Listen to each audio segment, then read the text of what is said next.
افغانستان میں 17 سال سے جاری جنگ میں پہلی مرتبہ اس سال بیشتر عام شہری افغان فورسز اور اس کی اتحادی غیر ملکی افواج کی کارروائیوں میں ہلاک ہوئے ہیں، نہ کہ شدت پسندوں کے حملوں میں۔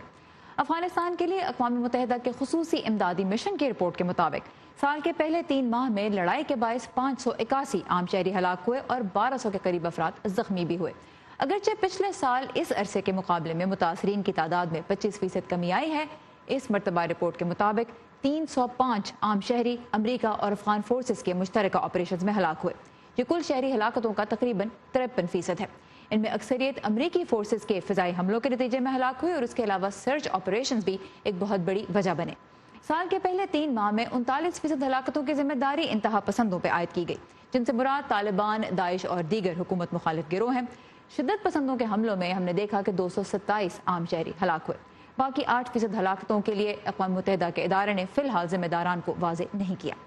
افغانستان کے آزاد کمیشن برائے انسانی حقوق کے مطابق پچھلے 1 سال کے دوران ملک میں 11,000 سے زیادہ عام شہری ہلاک ہوئے، اور کمیشن کے مطابق 17 سال سے جاری اس جنگ میں اب تک 75,000 سے زائد عام شہری ہلاک ہو چکے ہیں۔ تو افغانستان میں امن کے لیے طالبان اور حکومت کے درمیان مذاکرات کو بہت اہم قرار دیا جا رہا ہے، لیکن افغانستان کے مختلف دھڑوں پر مشتمل ایک وفد قائم کرنے میں صدر اشرف غنی کو بہت سی مشکلات کا سامنا ہے۔ تو اس وقت تفصیلات کے لیے ہم چلیں گے اسلام آباد، جہاں ہمارے نمائندہ ایاز گل موجود ہیں۔ ایاز، یہ بتائیے گا کہ جو انٹرا افغان ڈائلاگ ہے اس کا کیا مستقبل نظر آ رہا ہے، کیونکہ پچھلے ہفتے ہونا تھا اور پھر ہم نے دیکھا کہ دوحہ میں نہ صرف ٹاکس کینسل ہو گئیں بلکہ غیر معینہ مدت کے لیے کینسل کر دی گئیں۔ جی بالکل، اس میں اب طالبان کے ساتھ جو ہماری گفتگو ہوئی ہے تو انہوں نے بھی واضح کیا ہے کہ شاید مستقبل قریب میں یہ سلسلہ دوبارہ بحال نہ ہو سکے، اور یہی وجہ ہے کہ ہم دیکھ رہے ہیں کہ زلمے خلیل زاد جو امریکہ کے خصوصی نمائندے ہیں اس وقت ایک بار پھر خطے کا دورہ کر رہے ہیں، اور جس کا مقصد یہی ہے کہ کسی طریقے سے اس سلسلے کو بحال کیا جا سکے۔ اچھا، افغان یوتھ کے ساتھ ہم نے دیکھا ہے کہ ایک مذاکراتی اجلاس کیا جس میں ایمبیسڈر خلیل زاد نے ان سے بات چیت کی۔ اس کے علاوہ امریکہ کے جو سفیر ہیں افغانستان میں جان بیس، انہوں نے بھی بات کی، اور یہ امریکی سفارت خانے نے منعقد کروایا۔ کیا اس کا پس منظر ہے، کیا ضرورت اس کی پیش آئی؟ اس کی بھی وجہ سارا وہی جو گزشتہ ہفتے جو انٹرا افغان ڈائلاگ نہیں ہو سکا ہے وہی ہے، کیونکہ اب اس بات کا شدت سے احساس کیا جا رہا ہے کہ طالبان کے ساتھ امریکہ کا جو مذاکراتی عمل ہے ایک طویل عرصے کے بعد وہ تو شروع ہو گیا ہے، لیکن چونکہ تمام مبصرین کا ماننا ہے کہ جب تک افغانوں کے مابین آپسی مذاکرات نہیں ہوں گے تو افغانستان میں ایک مستقل امن لانا بہت مشکل ہوگا، اور اسی لیے افغانستان میں جو اختلاف رائے پایا جا رہا ہے کہ آیا طالبان سے بات کی جائے یا نہ کی جائے یا پھر کن شرائط پہ کی جائے، تو اس کو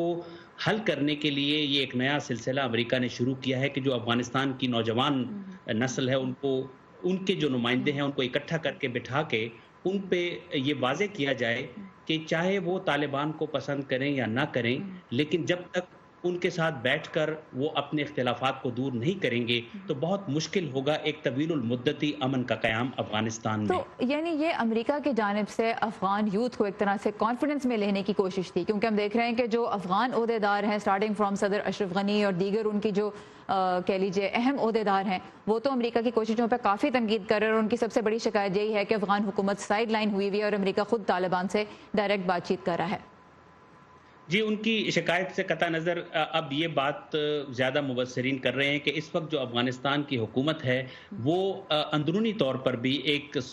طریقے سے آئسولیٹ ہو چکی ہے، کیونکہ صدر غنی بظاہر اس کوشش میں ہیں کہ کسی طریقے سے جو بھی معاملات طے پائیں طالبان کے ساتھ وہ ان کی سرپرستی میں طے پائیں، جبکہ طالبان بار بار کہہ چکے ہیں کہ کابل کے اندر جو بھی انتظامیہ ہے یا جو بھی صدر ہے وہ ان کے لیے قابل قبول اس لیے نہیں ہے کہ وہ امریکہ کا جو موجودگی ہے افغانستان میں 17 سال سے وہ اس کی پیداوار ہیں، لہٰذا ان سے بات چیت کرنا یا کسی قسم کی انگیجمنٹ جو ہے وہ بے مقصد ہوگی، اور شاید اسی کو حل کرنے کے لیے اب امریکہ اس بات پر زور دے رہا ہے کہ بجائے افغان حکومت کی طرف سے کوئی ڈیلیگیشن بنایا جائے، افغان معاشرے کو اکٹھا کر کے تمام دھڑوں کو اور تمام فرقوں کو، اور چاہے وہ نوجوان کے نمائندے ہوں یا سول سوسائٹی کے ریپرزنٹیٹو ہوں،